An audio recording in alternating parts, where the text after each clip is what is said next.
وَمِنْهُمْ مَنْ عَاهَدَ اللَّهَ لَئِنْ آتَانَا مِنْ فَضْلِهِ لَنَصَّدَّقَنَّ وَلَنَكُونَنَّ مِنَ الصَّالِحِينَ فَلَمَّا آتَاهُمْ مِنْ فَضْلِهِ بَخِلُوا بِهِ وَتَوَلَّوْا وَهُمْ مُعْرِضُونَ فَأَعْقَبَهُمْ نِفَاقًا فِي قُلُوبِهِمْ إِلَى يَوْمِ يَلْقَوْنَهُ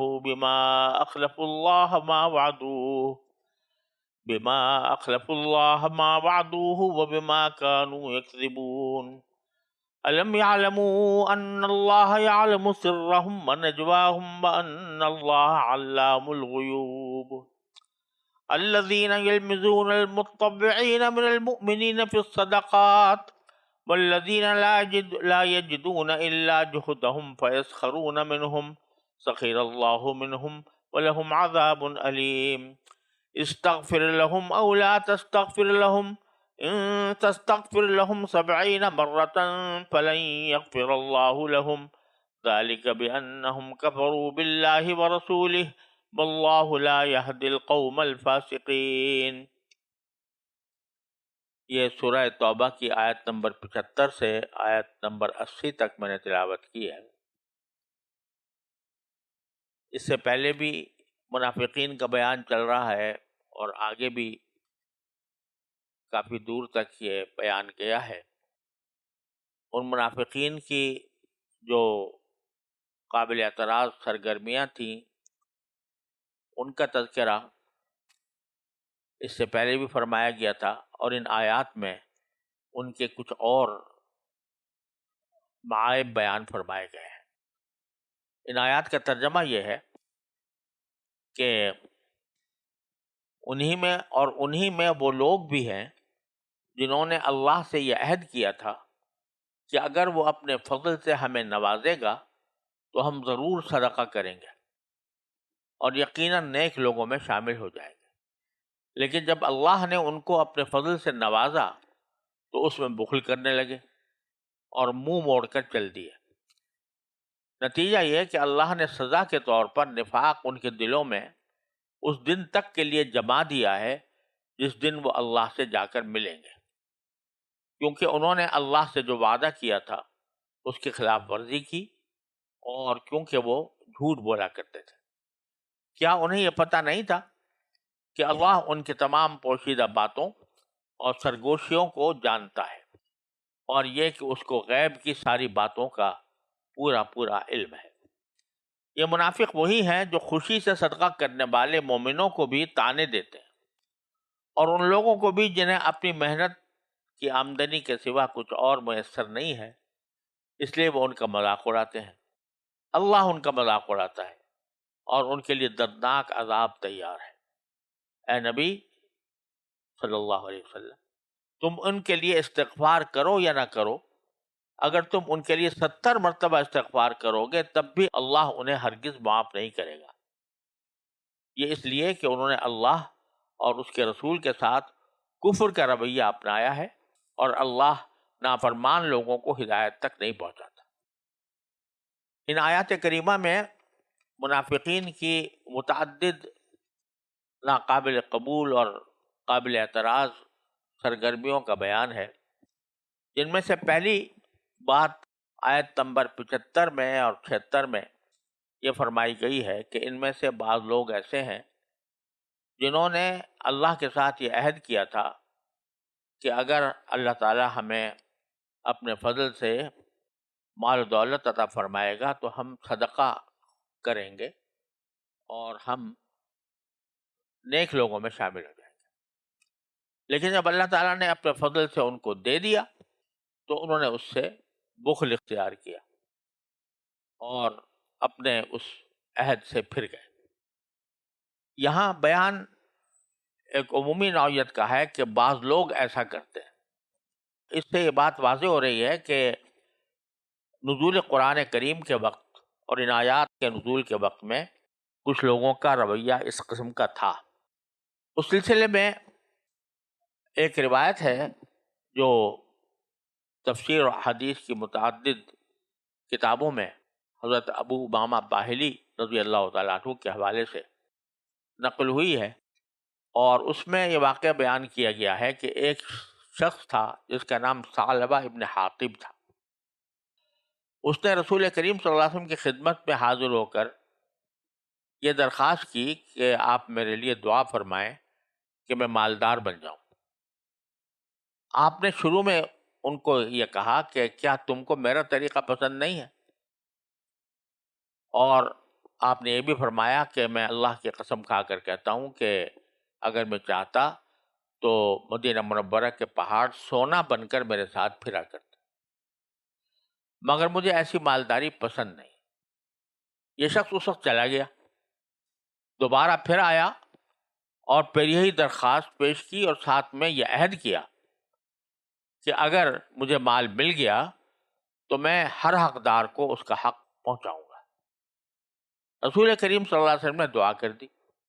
اس کا نتیجہ یہ ہوا کہ اس زمانے میں مال دولت جو ہے عام طور پر مویشیوں کی شکل میں ہوتی تھی، تو اس کی بہت سی بکریاں اللہ نے اس کو دلوا دیں. نسل بڑھنی شروع ہو گئی، اس کی تجارت بھی کی ہوگی تو اس میں بکریوں کی تعداد میں اضافہ ہو گیا. یہاں تک کہ جو مدینہ منورہ میں اس کے رہائش کی جگہ تھی وہ اس بکریوں کے لیے تنگ پڑ گئی.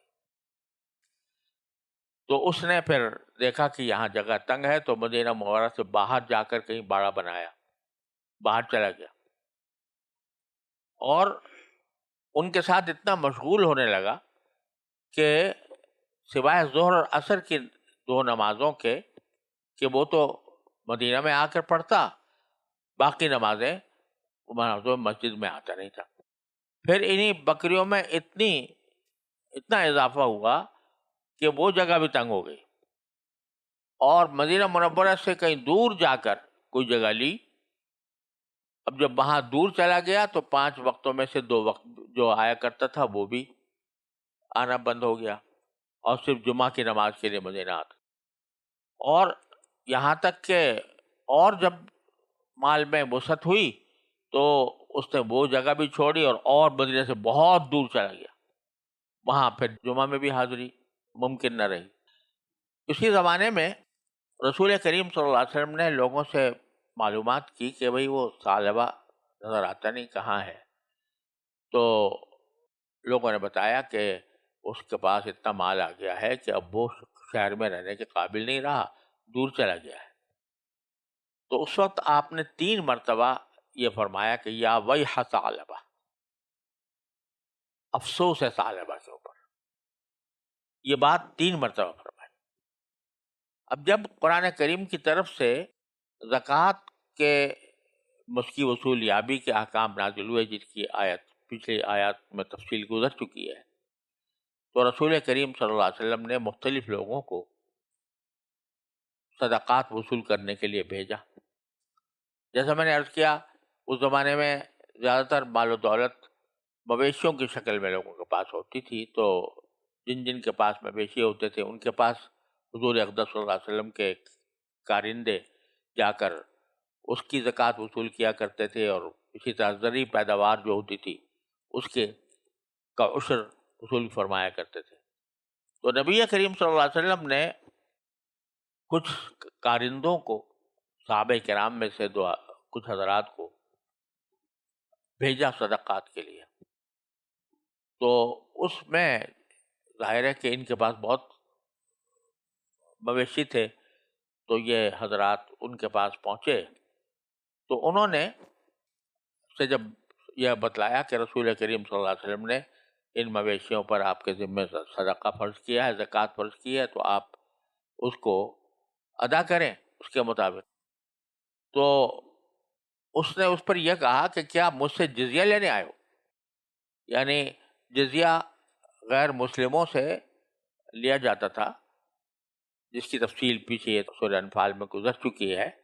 تو کہنے لگا کہ آپ مجھ سے جزیہ لینے آئے ہو، دینے سے انکار کیا. تو جب واپس یہ حضرات رسول کریم صلی اللہ علیہ وسلم کی خدمت میں پہنچے تو آپ نے وہی کلمہ دوبارہ دہرایا، یا ویح ثعلبہ، یا ویح ثعلبہ، یا ویح ثعلبہ. افسوس ہے ثعلبہ کے اوپر، افسوس ہے ثعلبہ کے اوپر، افسوس ہے ثعلبہ. اور اس کے نتیجے میں یہ آیات کریمہ نازل ہوئی. آیات یہ ہیں کہ ومنہم من عاہد اللہ، منہم ان منافقوں میں سے کچھ لوگ وہ ہیں کہ انہوں نے اللہ سے عہد کیا تھا. کیا عہد کیا تھا؟ کہ لئن آتانا من فضلہ، کہ اگر اللہ تبارک و تعالیٰ نے اپنے فضل و کرم سے ہمیں کچھ مال و دولت دیا، لنصدقن، تو ہم ضرور بالضرور صدقہ کریں گے، ولنکونن من الصالحین، اور ہم ضرور بالضرور نیکوں میں شامل ہو جائیں گے. فلما آتاہم من فضلہ، پھر جب اللہ تعالیٰ نے اپنے فضل و کرم سے ان کو یہ مال و دولت عطا کیا تو بخلوا بھی، انہوں نے اس مال و دولت میں بخل سے کام لیا، اور جو عہد کیا تھا اس کو پورا کرنے کے بجائے وَتَوَلَّوْا وَهُمْ مُعْرِضُونَ، منہ موڑ کر چلے گئے، یعنی صدقہ ادا کرنے کا کوئی اقدام نہیں کیا. اسی روایت میں جو میں نے ابھی بیان کی، یہ آتا ہے کہ بعد میں جب اس کو یہ اطلاع پہنچی، ثعلبہ کو یہ اطلاع پہنچی کہ رسول کریم صلی اللہ علیہ وسلم نے یہ فرمایا ہے کہ افسوس ہے ثعلبہ پر، افسوس ہے ثعلبہ پر، تو اس وقت اس کو کچھ خیال آیا اور وہ نبی کریم صلی اللہ علیہ وسلم کی خدمت میں حاضر ہوا، اور آپ نے آپ سے یہ کہا کہ میں اب صدقہ دینے کے لیے تیار ہوں، آپ میرا صدقہ قبول کر لیں. رسول کریم صلی اللہ علیہ وسلم نے فرمایا کہ مجھے اللہ تعالیٰ نے تمہارا صدقہ قبول کرنے سے منع کر دیا ہے. اس پر وہ اپنے سر پر خاک ڈالنے لگا. آپ نے فرمایا کہ میں نے، یہ تو تمہارا اپنا عمل ہے، میں نے تمہیں حکم دیا، تم نے اطاعت نہ کی، اب تمہارا صدقہ قبول نہیں ہو سکتا. وہ ناکام واپس چلا گیا. اور رسول کریم صلی اللہ علیہ وسلم کے وفات کے بعد جب صدیق اکبر رضی اللہ تعالیٰ عنہ کا زمانہ آیا تو اس وقت بھی ثعلبہ صدقہ لے کر ان کی خدمت میں حاضر ہوا. تو حضرت صدیق اکبر نے فرمایا کہ جب رسول کریم صلی اللہ علیہ وسلم نے تمہارا صدقہ قبول نہیں کیا تو میں بھی نہیں کر سکتا. پھر حضرت فاروق اعظم رضی اللہ تعالیٰ عنہ کے پاس بھی یہ صدقہ لے کر آیا اور آپ نے بھی صدقہ قبول کرنے سے انکار کر دیا. حضرت عثمان غنی رضی اللہ تعالیٰ عنہ کی خلافت میں آیا، اس وقت بھی آپ نے انکار کر دیا، اور اسی زمانے میں حضرت عثمان کے زمانے میں اس کا انتقال ہوا. یہاں بعض اوقات یہ سوال پیدا ہو سکتا ہے کہ جب وہ توبہ کر کے آ گیا تھا تو اللہ تعالیٰ تو بڑے رحیم و کریم ہیں، وہ توبہ تو ہر انسان کی قبول فرما لیتے ہیں، تو ان کی توبہ کیوں قبول ہوئی؟ تو ظاہر یہ ہے کہ رسول کریم صلی اللہ علیہ وسلم سے زیادہ اس بات کو کون جانتا ہے کہ اللہ تعالیٰ توبہ قبول کرنے والے ہیں، اور آپ سے زیادہ رحیم و شفیق کون ہو سکتا ہے. لیکن بظاہر نبی کریم صلی اللہ علیہ وسلم کو وحی کے ذریعے معلوم ہو گیا تھا کہ یہ شخص اس وقت بھی جو صدقہ پیش کر رہا ہے یہ اخلاص کے ساتھ نہیں کر رہا، بلکہ یہاں بھی منافقت سے کام لے رہا ہے، اور مقصد یہ ہے کہ میں آپ کا قرب حاصل کرتا رہوں اور اپنی بدعمالیوں میں بھی مبتلا رہوں. اس لیے آپ نے اس کا صدقہ قبول نہیں کیا، اور جب یہ صدقہ آپ نے قبول نہیں کیا تو ظاہر ہے کہ خلفائے راشدین نے بھی قبول نہیں کیا، کیونکہ یہ نبی کریم صلی اللہ علیہ وسلم کا عمل کسی وحی کے اوپر یقیناً کسی وحی پر مبنی تھا.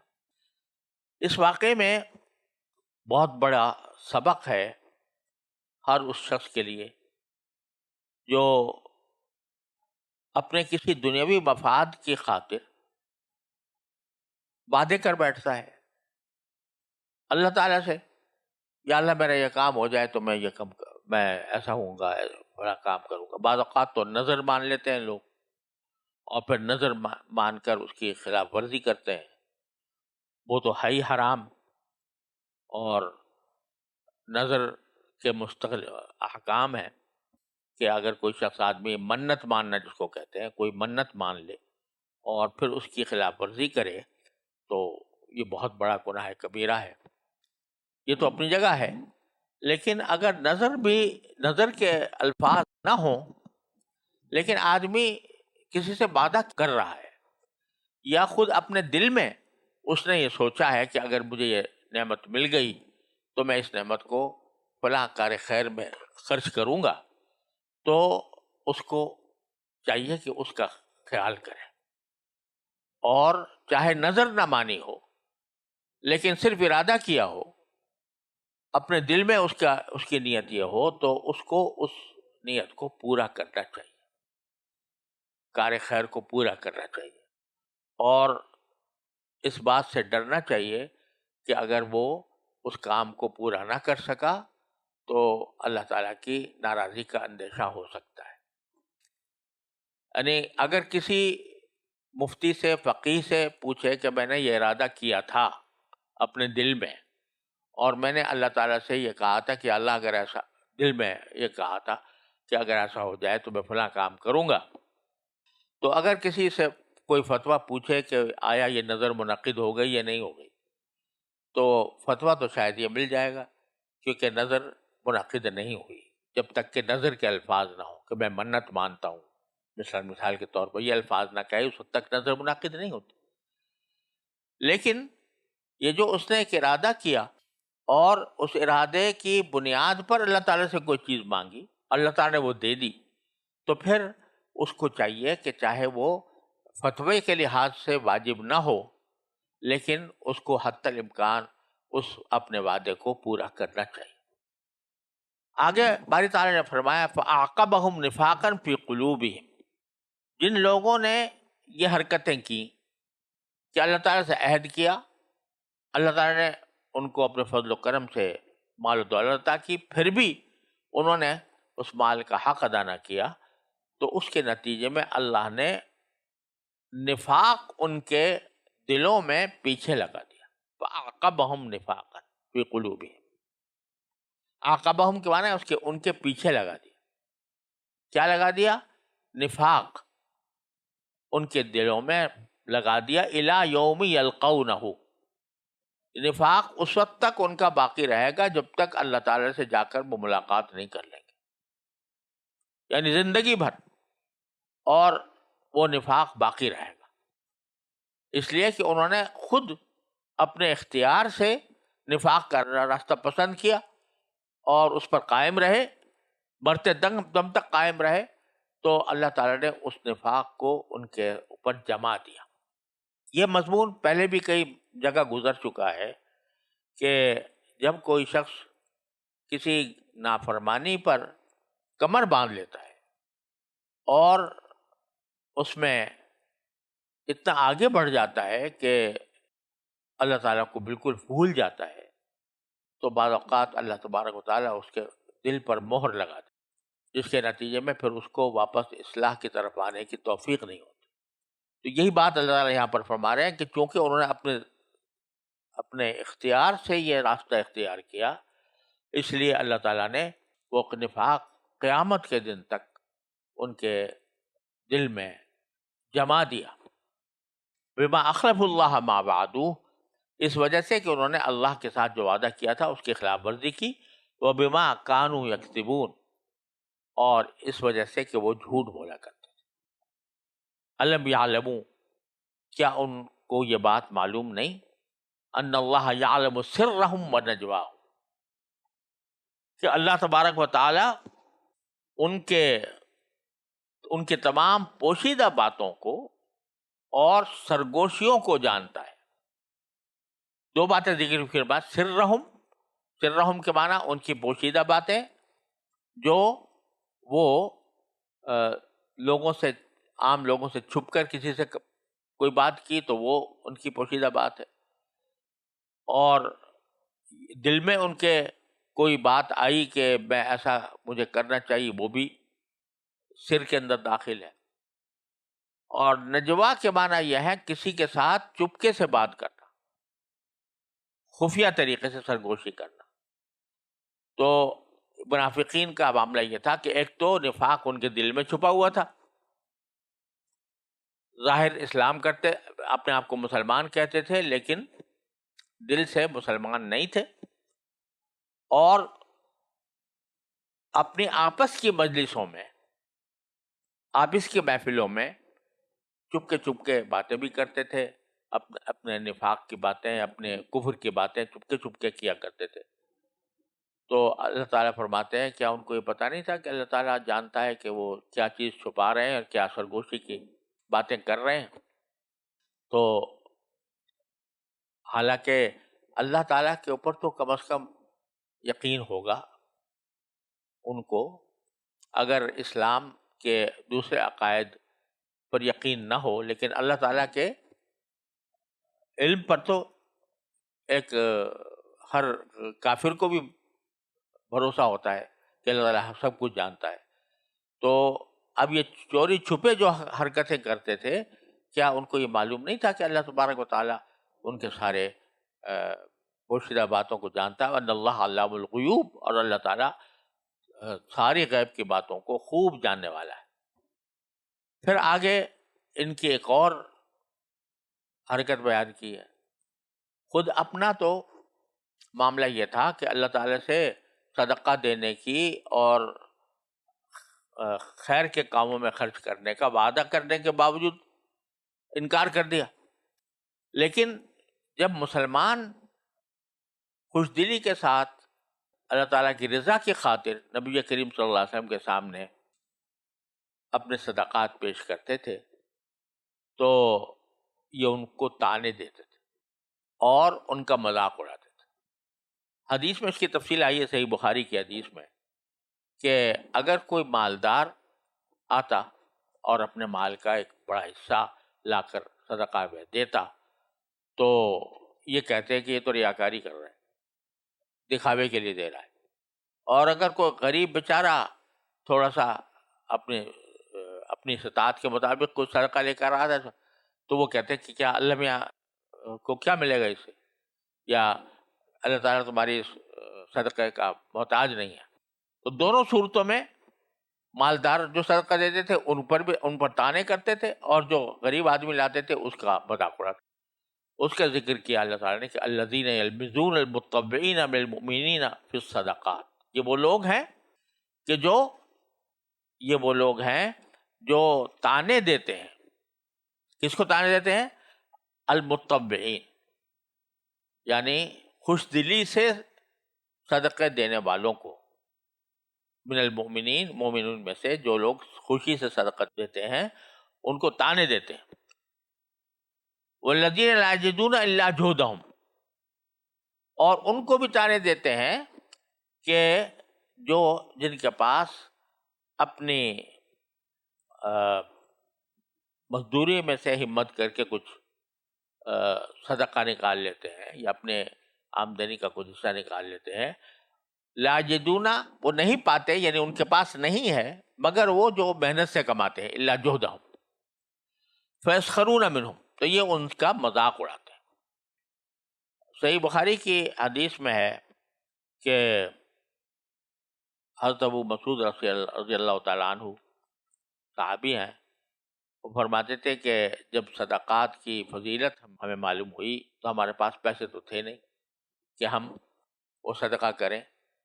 تو ہم یہ کرتے تھے کہ ہم جا کر مزدوری کرتے تھے، سامان اٹھاتے تھے، لوگوں کا حمالی بار برداری کا کام کرتے تھے. اس پر ہمیں کچھ مل جایا کرتا تھا تو اس میں سے ہم صدقہ بھی کر دیتے تھے. چنانچہ ایک صحابی نے ایک مرتبہ کوئی غلہ کا کچھ حصہ لا کر صدقے میں پیش کیا تو منافقین نے اس پر یہ طعن کیا اور کہا کہ کیا لے کے آئے ہو صدقے کے اندر، اور اللہ تعالیٰ کو ایسی چیز کی ضرورت نہیں. اور جس نے کچھ زیادہ صدقہ کیا اس پر الزام لگایا کہ یہ ریاکاری کر رہے ہیں. اللہ بچائے. تو یہ ان کی ایک دوسری خرابی ہے جو یہاں پر بیان کی گئی. اور اس سے یہ جو ہمیں سبق مل رہا ہے وہ یہ ہے کہ کوئی بھی شخص کوئی نیک کام کر رہا ہو تو اس کے بارے میں یہ بدگمانی کرنا کہ یہ کام ریاکاری کی وجہ سے کر رہا ہے، یا کوئی اگر معمولی کوئی کام کر رہا ہے تو اس کے اوپر یہ سمجھنا کہ یہ بہت حقیر کام ہے جو یہ کر رہا ہے، یہ کسی مسلمان کے لیے زیبا نہیں ہے، کیونکہ اللہ تعالیٰ جانتا ہے، دلوں کا حال اللہ تعالیٰ کو معلوم ہے، تو ہم کسی کے دل کا کے ارادوں کا اور اس کی نیت کے بارے میں کوئی فیصلہ نہیں کر سکتے. لہذا اگر کوئی ایسا کرے گا تو یہ در حقیقت منافقین والی بات ہوگی، اگرچہ ہم اس کو منافق اعتقادی نہ کہیں، لیکن یہ کام منافقین جیسا ہے. اللہ تعالیٰ فرماتے ہیں وہ تو مذاق اڑاتے ہیں ان صدقہ دینے والوں کا، سخر اللہ منہم، اللہ ان کا مذاق اڑاتا ہے. یہ اللہ تعالیٰ تو مذاق اڑانے سے پاک ہیں، لیکن قرآن کریم میں کئی جگہ ایسا آیا ہے کہ جو عمل وہ لوگ کر رہے ہیں، باری تعالیٰ اس کے اوپر جو عذاب ہوگا اور باری تعالیٰ کی طرف جو اس کی پکڑ ہوگی، اس کو انہی الفاظ میں تعبیر کر دیتے ہیں کہ انہوں نے مذاق اڑایا، ہم نے ان کا مذاق اڑایا. جیسے اللہ یستہزئ بہم ویمدہم فی طغیانہم یعمہون، تو یہاں پر بھی یہ فرمایا کہ اللہ مذاق اڑاتا ہے، یعنی اللہ تعالیٰ ان کے ساتھ بھی ایسا سلوک کرے گا جیسے وہ مذاق اڑانے کا کرتے ہیں. اللہ بچائے، بعض روایتوں میں آتا ہے، بعض روایتوں میں کچھ ایسا بھی منقول ہے کہ کسی کے ساتھ ایسا بھی کیا جائے گا کہ اس کو ایک دم سے امید ہو جائے کہ میں جنت میں داخل ہو جاؤں گا، پھر ایک دم سے اس کو جہنم میں بھیج دیا جائے گا. اس طرح کی بعض روایتیں آتی ہیں، واللہ عالم. اب نبی کریم صلی اللہ علیہ وسلم سے خطاب ہے ان سارے منافقین کے بارے میں کہ اللہ تعالیٰ تو جانتا ہے ان کے دلوں کو کہ ان کے دلوں میں ایمان نہیں ہے اور نہ عمل مومنوں جیسا ہے، لہذا ہم ان کی مغفرت نہیں کریں گے. آپ سے خطاب کر کے فرمایا استغفر لہم او لا تستغفر لہم، آپ ان کے لیے استغفار کریں یا استغفار نہ کریں. اگر آپ ان تستغفر لہم 70 مرتن، اگر آپ ان کے لیے 70 مرتبہ بھی استغفار کریں گے، فلن یغفر اللہ لہم، تو اللہ ہرگز ان کی مغفرت نہیں کرے گا. رسول کریم صلی اللہ علیہ وسلم کو یہ پہلے سے بتا دیا کہ آپ اگر استغفار کریں گے 70 مرتبہ کریں گے تب بھی نہیں ان کی مغفرت نہیں کریں گے. اور 70 کا لفظ جو ہے محاورے میں کثرت کے لیے بولا جاتا ہے، تو مطلب اس کا ہوتا ہے کہ کتنا زیادہ بھی آپ استغفار کریں ہم ان کی مغفرت نہیں کریں گے. اور وجہ یہ ہے کہ ذالک بانہم کفروا باللہ ورسولہ، یہ اس لیے کہ انہوں نے اللہ اور اس کے رسول کے ساتھ کفر کا معاملہ کیا. واللہ لا یہدی القوم الفاسقین، اور اللہ تعالیٰ نافرمان لوگوں کو ہدایت تک نہیں پہنچاتا، لہذا ہم ان کی مغفرت نہیں کریں گے ان منافقین کی. آپ استغفار کریں تب بھی نہیں کریں گے. اس مسئلے کی تھوڑی سی تفصیل انشاءاللہ آگے اگلی آیتوں میں آنے والی ہے. وصلی اللہ تعالیٰ علی خیر خلقہ.